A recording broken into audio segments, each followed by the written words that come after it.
শাস্ত্র বলছে কলিযুগে আমাদের জন্মটা হয়েছে। কোন যুগে? কলিযুগে আমাদের জন্মটা হয়েছে।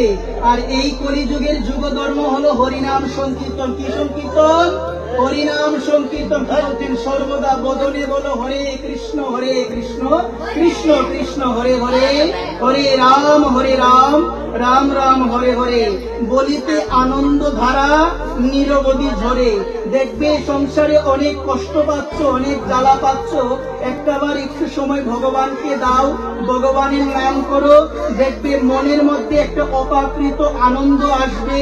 ওই আনন্দ সংসারের কোনো বস্তুর মধ্যে তুমি পাবে না। কিন্তু সংসারের মধ্যে আমরা সুখ কিভাবে খুঁজি? টাকার মাধ্যমে। আমি চিন্তা করব যে দুতলা বিল্ডিং এ থাকে, পাঁচতলা বিল্ডিং এ থাকে, সে মনে হয় অনেক সুখী। ভাবি না অনেক সময়? যার ব্যাংকে অনেকগুলো টাকা রয়েছে, আমি চিন্তা করব সে অনেক সুখী। যে ভালো কাপড় চোপড় পরিধান করে, আমি ভাববো সে অনেক সুখী। যে ভালো খাবার খাচ্ছে, আমি ভাববো অনেক সুখী। তো এই জগতের মধ্যে কেউ সুখী নয়। এই জগতের মধ্যে সুখী নয়। ভালো কাপড় চোপড়, ভালো সুখ পাওয়া যায় না। কি করছেন জানেন? তুলসীদাস বলছেন ধনবান সুখী। বাবা ধনবান সুখী। ধন আছে জগতের সব থেকে বড় সুখী। ধনবান বলে সুখী নয়। ধনবান কি বলে জানো? ধনবান বলে রাজা হলো সুখী। কে সুখী গো? ধনবান কি বলে? রাজা সুখী। কিসের টাকা? আমার থেকে বেশি টাকা হলো রাজার। রাজা অনেক সুখী। আর রাজা বলে আমার থেকে বড় সুখী হলো মহারাজা। কে? মহারাজা। আমার কিসের টাকা? আমার থেকে বেশি টাকা মহারাজা।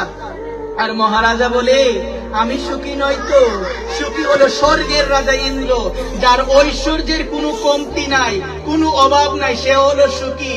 আর ইন্দ্র বলে আমিও সুখী না। ইন্দ্র কি বলে গো? ইন্দ্র বলে আমিও সুখী নই। সুখী কে? সুখী হলো ব্রহ্মা। সুখী কে গো? বলো সবাই। ব্রহ্মা। আর ব্রহ্মা বলে আমিও সুখী না। ব্রহ্মা বলে আমিও সুখী না। তাহলে সুখী কে? সুখী হলো দেবাদিদেব, ভগবান শঙ্কর, ভগবান মহাদেব। তিনি হলো সুখী, তিনি সুখী। আর মহাদেব বলে আমিও সুখী না। মহাদেব কি বলে? আমিও সুখী না। তাহলে সুখী থাকে? সুখী হলো বিষ্ণু। সুখী কে? বিষ্ণু বলছে আমিও সুখী না। বিষ্ণু কি বলছে? আমিও সুখী না। এখন আমি যদি আমার বাবা এবং মাকে বলি, ও মা বলো না, বাবা বলো, ইন্দ্র সুখী না, রাজা সুখী না, ভগবান মহারাজা সুখী না, সুখী না, দেবাদিদেব সুখী না, বিষ্ণু সুখী না। তাহলে সুখী কে? সুখী কে? তুলসীদাস বলছেন হরি বদন বিনে জগতে কেউ সুখী হতে পারবে না। একবার প্রেম সে বলো। যে ব্যক্তি ভগবানকে ডাকে, যে ব্যক্তি কৃষ্ণ চরণকে আশ্রয় করতে পেরেছে, তার মতো সুখী এই ত্রিজগতে আর কেউ না। এটাই হচ্ছে বিশ্বাস। যে ব্যক্তি কৃষ্ণকে লাভ করতে পেরেছে সেই হলো ধনী, সেই হলো দুঃখী। দেখুন বিশ্বাস কাকে বলে? এক সময় আমার প্রেমের ঠাকুর শ্রীমান গৌর হরি শ্রীকৃষ্ণ চৈতন্য মহাপ্রভু তিনি জানতে পেরেছিল শ্রীবাস ভিক্ষা বন্ধ করে দিয়েছে। কে বন্ধ করে দিয়েছে ভিক্ষা? শ্রীবাস ঠাকুর ভিক্ষা বন্ধ করে দিয়েছে। আমার মহাপ্রভু শ্রীবাসের কাছে গিয়ে বলছে, শ্রীবাস আমি শুনেছি তুমি ভিক্ষা বন্ধ করে দিয়েছো, তুমি কেন ভিক্ষা বন্ধ করেছো? তখন শ্রীবাস বলল, দেখো কতটুকু বিশ্বাস। শ্রীবাস বলল, সর্বধনের ধনী যদি কারু ঘরে থাকে, তাকে কি ভিক্ষা করতে হয়? সর্বধনের ধনী যদি কারো ঘরে থাকে, তাকে কোনোদিন কোনো কিছুর কমতি হয়? আপনি তো আমার ঘরে আছেন, আমি ভিক্ষা কেন করব? একবার প্রেম সে বলুন। সর্বধনের ধনী কে? আমার শ্রীকৃষ্ণ। সর্বধনের ধনী কে? আমার ভগবান। কে গরিব কে ধনী বুঝা বড় দায়।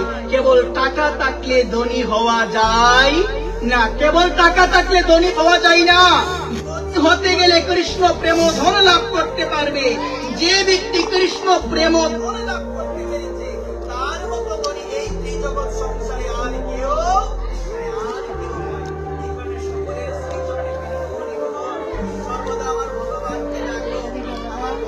চার্জ টাইম না ব্যাটারি।